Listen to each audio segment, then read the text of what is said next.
Welcome to Stand Out, for entrepreneurs and small businesses who want to stand out in their industry and grow their business. I am Diana from monogrampublishers.co.uk, and in this show, we'll explore how to increase authority, define your unique value proposition, and create products and services your audience will love. Welcome to episode 9 of our Monday Monologues. In this episode, I'll discuss a very powerful and underrated accelerator to getting to where you want to go, wherever that might be, professionally or personally. And to illustrate this powerful method, I'll tell you the story of Tony Robbins. I'm sure most of you have heard of Tony Robbins. Today, he's probably the most famous personal development coach, motivational speaker, and author. In his early years, Tony was fascinated by the concept of modeling, a principle he learned from the work of neuro-linguistic programming co-founders Richard Bandler and John Grinder. One of neuro-linguistic programming's principles focuses on the potential to achieve rapid personal change by modeling the behaviours, thought processes, and strategies of highly successful individuals. Tony started applying these methods in his own practice as a coach. He studied videos and recordings of top performers and influential speakers, dissecting their patterns, tonality, body language, and communication structure. He understood that to accelerate his path to success, he needed to absorb and replicate the essence of what made these individuals exceptional. One of Tony's early applications of modeling was as a seminar leader for Jim Rohn, a well-known and esteemed motivational speaker and author. Tony closely observed Rohn's speaking style, his way of engaging the audience, his timing, and his use of language. By mimicking these aspects, Tony quickly refined his own speaking abilities, which became instrumental in the growth of his own practice. And even beyond speaking, Tony applied the principle of modeling to various domains of personal development and business. He looked out for masters in fields such as finance, health, and relationships, learning from their successes and their failures. This approach not only saved him years of trial and error, but also allowed him to offer a wide range of solutions and strategies to the people he wanted to help. And today, Tony is considered a master in his own right, having helped millions of people improve their lives through his seminars, books, and videos. So this episode is exactly about this. How can you mimic the masters in your field, use the maps they have left behind, and follow in their footsteps? Throughout history, the greatest achievers, be they in science, art, business, or sports, have often credited their success to learning from their predecessors and mentors. These past mentors are more than inspirations. They're literally showing you their shortcuts and the pitfalls to avoid. So what does it mean to model the masters? At its core, this concept involves a 3-step process: observing, understanding, and adopting the strategies, mindsets, and habits of those who have already achieved what we aspire to achieve. So we begin with observation. This first step is about more than just watching successful people. It's about studying their paths, decisions, failures, and importantly, their recoveries. It's analyzing their work ethic, or maybe their relentless pursuit of innovation, or how they bounce back from failure. Through observation, we collect the raw data of success, noting the behaviors and patterns that maybe stand out. Next is understanding, and understanding really goes deeper than observation. When we understand, we dissect the why behind the actions. This step involves peeling back the layers to get to the underlying principles driving successful decisions and actions. It's about connecting the dots between a master's choices and their outcomes. The final step is adoption. This is where inspiration turns into action. Adopting the mindsets and habits of successful people isn't about imitation. Rather, it's about integrating their proven strategies into our own lives in a way that's authentic to us. It's asking ourselves, for example, how can I apply Warren Buffett's investment philosophy to my own financial decisions? Or how can I incorporate J.K. Rowling's discipline and creativity into my own writing process? Modeling the masters isn't just a strategy, it's an accelerator for personal and professional transformation. Psychologically, it helps build belief in the possibility of our own success. Seeing the tangible achievements of others, especially those we admire, boosts our motivation and confidence. It shifts our mindset from, can I do this, to how will I do this? Practically, modeling provides a blueprint for success. Clear goal setting becomes easier when we have a concrete example of what those goals can look like. It also enhances our strategy formulation, allowing us to adopt proven methodologies and adapt them to our unique circumstances. What is also great about this process is that because we have a blueprint, we know the way.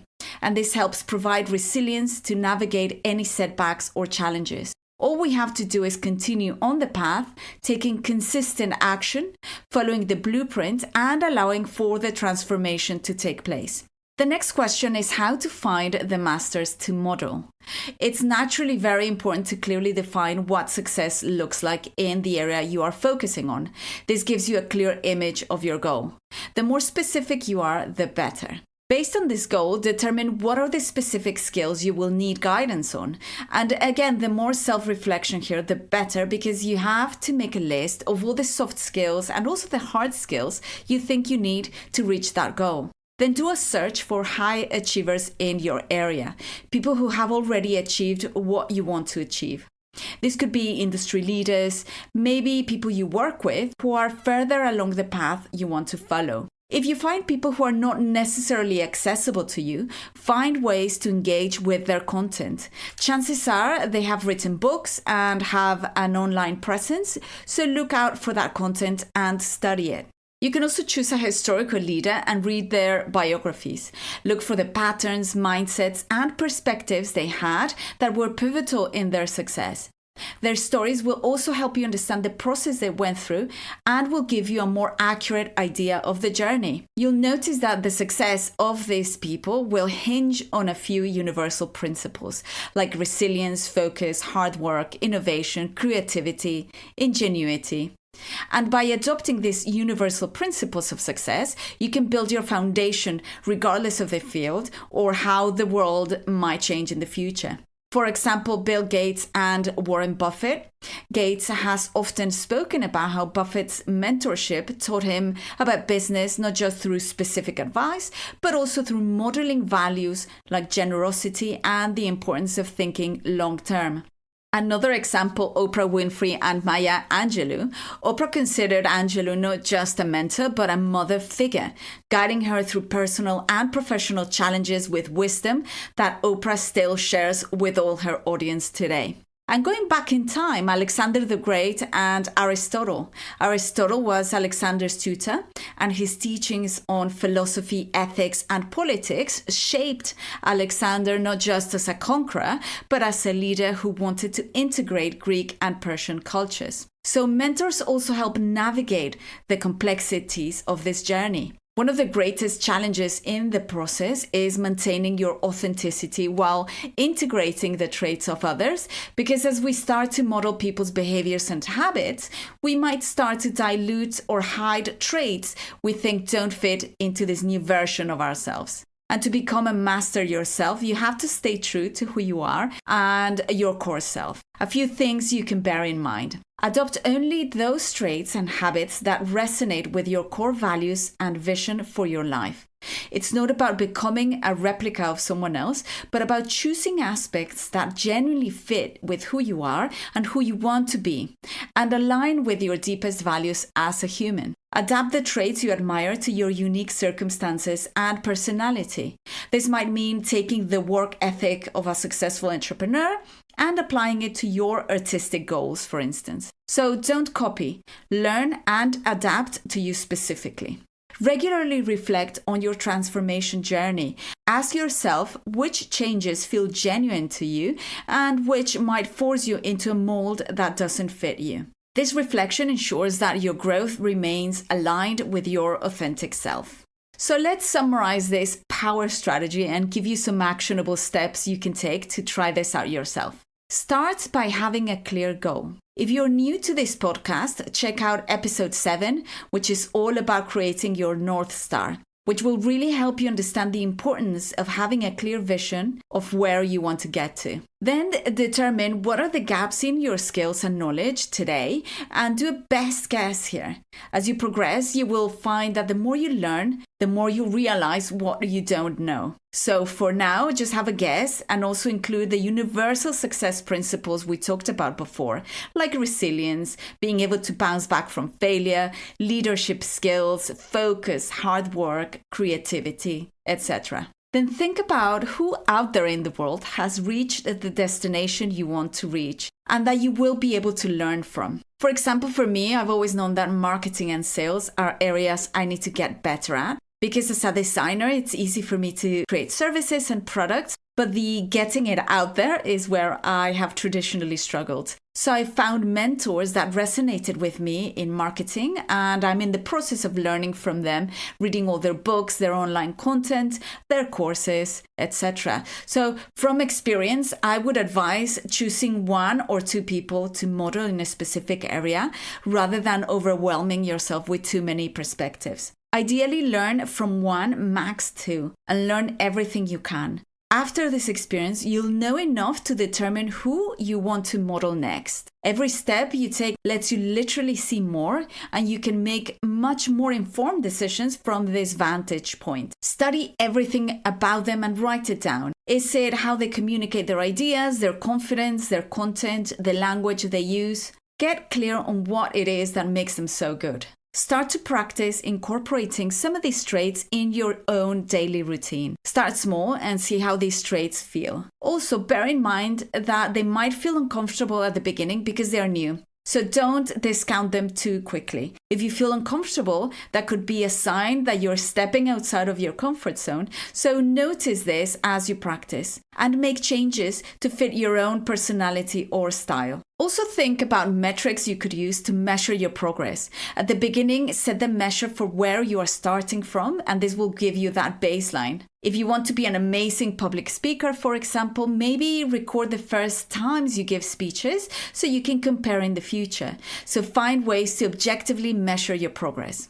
And also 2 crucial elements in this process: be consistent and patient. Consistency will build the skills and will allow you to tweak them as you progress. And patience will help you stay on track, be kind to yourself, and keep the necessary momentum going. One final word of caution here. I share this as a massively impatient person. Don't let the process be dependent on motivation. I am often not motivated to do what I have to do, but I still find a way to do it. And I find that one bulletproof way to make sure I keep consistency and patience is to focus on making whatever it is I need to do a habit. So that way, no matter what, I am taking steps in the right direction. This episode is not necessarily about habits, and maybe in the future I'll create an episode on this specifically because it's hugely important. But the best way to ensure you reach any goal is to take steps every single day towards it. Remember that this process is a marathon, not a sprint. And the process of modeling success is a dynamic and very personalized process. It's about drawing inspiration from the best and then tailoring their strategies to fit your very personal journey. Thank you so much for joining us, and I will see you on the next one. Thanks for listening to Stand Out. Our podcast can be found in all the podcast platforms, and you can check out all the links and resources mentioned and catch up on all episodes at www.monogrampublishers.co.uk.